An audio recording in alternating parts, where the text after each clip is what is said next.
This video addresses a thermodynamic concept that's somewhat difficult to understand or conceptualize, and it's the idea of flow work. To imagine it, consider this tube. There's a pipe with a large diameter up front, and it constricts to a smaller diameter, and fluid flows into this pipe. It flows through, entering from the left.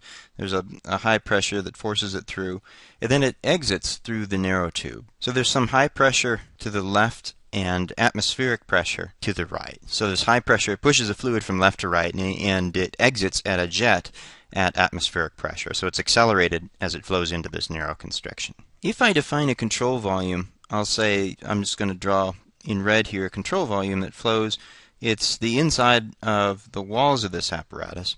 And believe it or not, there is work actually entering and leaving this control volume, and we call it flow work. The gist of flow work is that there's some energy required to push the fluid into this apparatus from the left, and there's some energy or work required to push the fluid against atmospheric pressure, or effectively push atmospheric pressure out of the way. To conceptualize the flow work being done on the system at this upstream point, imagine a syringe, and the syringe, there's what's called a plunger, and if you push on the plunger, it pushes, if there's fluid in here, it'll drive the fluid from left to right and out the nozzle. So if I draw the flow streams, we see flow flowing from left to right, and this plunger is forcing that flow. To make that happen, though, there has to be some force acting on the plunger, and that force, if you were displacing or ejecting water from the syringe, you'd have to apply some force using your thumbs to push in on the plunger. And let's say we squeeze the plunger distance L from left to right. So if I select it here, I'm going to move the plunger from left to right.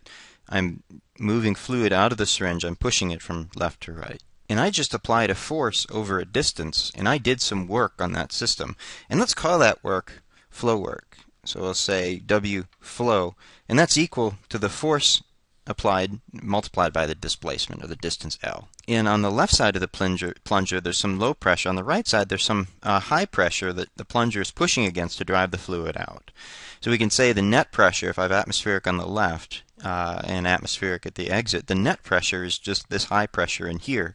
And I can rewrite the force is simply the pressure times the cross-sectional area of this plunger and multiply that by L, and I've still got the flow work that I did. And that area times the length, if I look at this, here's the displaced volume of it, is simply the area times the length, the volume of this cylinder.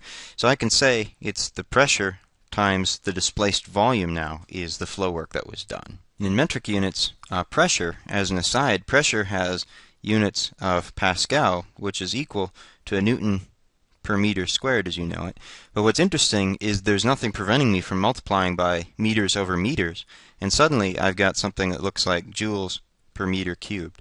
And if expressed this way, pressure you might consider as the amount of energy needed to displace a fluid over 1 cubic meter against that pressure. So typically you're used to pressure as newtons per square meter, but could also be expressed as joules per cubic meter. And when I multiply that by a volume, in this case cubic meters, I come up with dimensions of work. So in this case, the amount of flow work done has dimensions of joules.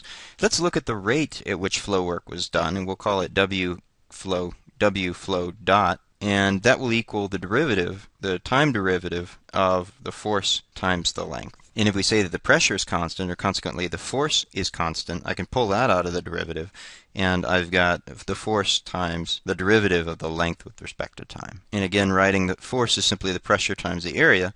Here's the PA times dl dt, where dl dt now is the rate at which the plunger is being depressed from left to right. The area is a constant, so I can put that in the partial, so I'll say dla dt, and that's equal to P times dv dt. So in this case, the flow work, the rate at which flow work is being done, is the pressure on the upside of the plunger multiplied by the rate, the volumetric flow rate of fluid flowing through this device. What's interesting, though, is a fluid doesn't know if it's being pushed by a plunger or if it's being pushed by its upstream neighboring molecules. So in an upstream, or in an open flow process, we've got molecules pushing the fluid from left to right. And to characterize that, let's say instead of the plunger example, let's say we've got P times dmv, where m times the specific volume is simply the volume. And I'll move this up here to emphasize we're dealing with the open system now. So the pressure times the volumetric flow rate, the specific volume here is a constant, so I can pull that out of the differential, and I've got the pressure times the specific volume times dm dt, or I could rewrite this dm dt is m dot times p times the specific volume. And in an open flow system, you see this an awful lot, this mass flow rate times PV, and sometimes it's called PV work flowing into and out of the system. So in the plunger example, we had to do work to drive the fluid through by pushing on the plunger. Let's not forget that the fluid also had to do work by pushing the atmosphere out of the way. To conceptualize this, let's look again. There's a plunger, an upstream plunger pushing from left to right, so there's some force pushing this plunger inward. So a force on the upstream plunger, and I'll call this F1. Now there's also a downstream plunger. It's representing atmospheric pressure in this case, and I'll call that F2 acting from right to left. Now I'll draw a control volume around this system, and the control volume contains the shaft of both plungers. So it draws through, I'll draw it around like this. And what will happen is that the upstream fluid does a little bit of work. It does work on the fluid, and it depresses that plunger from left to right. And the downstream plunger is also moving from left to right, but it moves a greater distance.